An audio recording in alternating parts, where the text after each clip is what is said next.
আমি ভালো একটা মানুষ চাই, যে আমাকে বুঝবে, আমি তার পাশে থাকবো, সে আমার পাশে থাকবে। আমি গরিব হিসাবে আমি তার একটা ভালো মনের মানুষের সংসার করতে চাই। এতটুকু একটা মানুষ আমি চাই ভাইয়া। আমার আর বেশি কোনো চাওয়া পাওয়া নাই, তার টাকা পয়সা আমার কোনো কিছুই দরকার নেই। কি করবো? আসসালামু আলাইকুম আপু। ওয়ালাইকুম আসসালাম। আসসালামু আলাইকুম ভাইয়া, কেমন আছেন? আলহামদুলিল্লাহ আপু, তুমি কেমন আছো? জি ভাইয়া, আলহামদুলিল্লাহ আছি ভালো। জানা আপু, তোমার হোম ডিস্ট্রিক্টটা কোথায়? ভাইয়া আমার হোম হচ্ছে যে চাঁদপুরে। চাঁদপুর জি। তোমার হোম ডিস্ট্রিক্ট না? জি আচ্ছা, তোমার ফ্যামিলিতে কে কে আছে ভাইয়া? ভাইয়া, আমার ফ্যামিলিতে আমার মা, বাবা আছে, বোন আছে ছোট। তো আমার মা আছে, ওটা তো আপনাকে বললাম, সৎ মা। কেন? তোমার তো আপন মা ছিল, সেটা কি হয়েছে? ভাইয়া আপন মা তো মারা গেছে। মারা গেছে না? জি। অল্প কিছুদিন হয়েছে নাকি? 5 মাস হয়েছে। 5 মাস হয়েছে আপন মা মারা গেছে, হ্যাঁ তাই? হ্যাঁ। আচ্ছা, এখন তো কি অবস্থা তোমার বলো? তোমার বোনের কি অবস্থা? ভাইয়া আমার বোনের অবস্থাও আমার অবস্থা একই অবস্থা, মানে বেশি কি একটা অবস্থা? ভালো না ভাইয়া। কেন ভালো না, কেন কি হয়েছে? ভালো না, আমার সৎ মা অনেক জ্বালা যন্ত্রণা অত্যাচারী সহ্য করতে হয় আমাদের, এই কারণে চলে এসেছি ঢাকা শহরে। কেন ঢাকা শহরে কেন আসছো? সৎমা কি সৎমা তো ভালো হয়।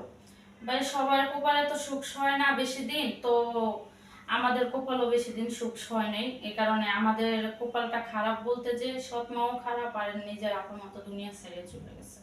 তো আচ্ছা, এখন আসলে বিষয়টা হলো কি, যে তোমার আব্বু কিছু কি আম্মুর সাথে তোমার সাথে এরকম খারাপ ব্যবহার করে কিছু বলে না? না ভাইয়া, আমার আব্বু তো উনি আম্মু যা বলবে এখন আম্মুর কথাই শুনে, তার ছেলে মেয়েরা কি বলছে না বলছে উনি তো মেয়েদের কথা শুনে না। মেয়েদের কথা শোনে না নাকি? না। আচ্ছা, তো কেন হঠাৎ করে আসলে কেন তোমার আব্বু এরকম পরিবর্তন কেন আসলো? আসলে আমার মা মরার পরে থেকে বাবা এরকম পরিবর্তন হয়ে গেছে বিয়ে করার পরে। তাই? জি। এখন আসলে বিষয়টা, তুমি আসছো আমাদের স্টুডিওতে, কেন আসছো বা কোন কারণে আসছো, আসলে আমাদের দর্শকরা অনেক সময় কমেন্ট করতেছে, আসলে তুমি একটু জানো তো কেন? আসলে ভাইয়া আশা অনেক কষ্টতে আছি, অনেক কষ্টতে না পারতে আসলাম আপনাদের এখানে। আসলে আমরা দুনো বোন অনেক কষ্টতে আছি ভাইয়া, এই কারণে আসা যে একজন ভালো মানুষের জন্য ভাইয়া আপনাদের এখানে আসছি, যে আমাকে বিয়ে শাদী করবে, তার সারা জীবনের সঙ্গী হিসাবে রাখবে আমাকে পাশে। অত্যাচারী যন্ত্রণা আর ভালো লাগে না ভাইয়া। কেন এত অত্যাচার করে? হ্যাঁ মানুষ ভাইয়া, সৎ অনেক মায়ের তো অত্যাচার করে। বছর কেউ বছর থাকে, তোমরা মাত্র 3 মাস থেকে এই অবস্থা কেন?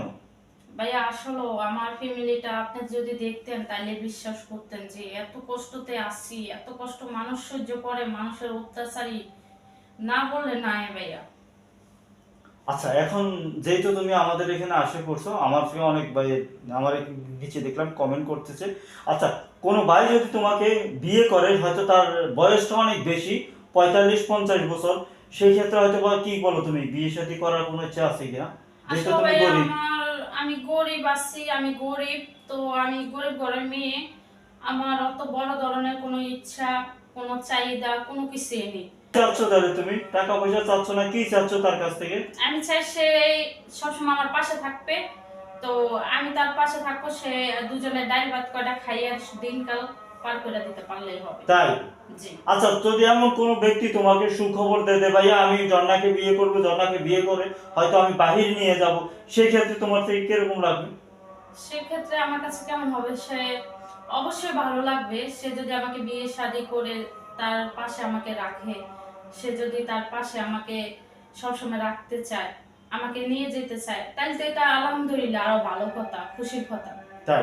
আচ্ছা, এখন কিভাবে তোমার সাথে দর্শক যোগাযোগ করবে? ভাইয়া যোগাযোগ করতে হলে তো যে আপনাদের মাঝে যোগাযোগ করতে হবে, কারণ ভাইয়া আপনাদের মাঝে যদি যোগাযোগ করে তাইলে আমাকে পাবে। আচ্ছা জন্না, যেইটা হয়তো বয়স তুমি বলতেছো যতই হোক, একটা দাদার বয়সী লোক যদি তোমাকে বিয়ে করে, তো তাকে কেমন তুমি আদর করবে, সোহাগ দিবে, সে একটু বলো তো। অবশ্যই কিভাবে আমি রাখবা, যত্ন সে করবা? তাকে কেন না যত্ন করব না, অবশ্যই যত্ন করব। সে আমাকে যদি মন প্রাণ দিয়ে ভালোবাসে, আমাকে আমাকে ছাড়া যদি সে কিছু না বুঝে, আমিও তাকে ছাড়া অবশ্যই কিভাবে থাকবো, আমিও তাকে আদর সোহাগ ভালোবাসা দিব, কেন দিব না। মানুষের আসলে বয়সটা তো আজকাল দিনে বেশি কোনো কিছু না, তো যে মানুষটা বেশি ভালোবাসবে সোহাগ দিবে, সবসময় বিপদ আপদে পাশে থাকবে, এরকম মানুষের তো চাই, এরকম মানুষের দরকার ভাইয়া। তাই? জি।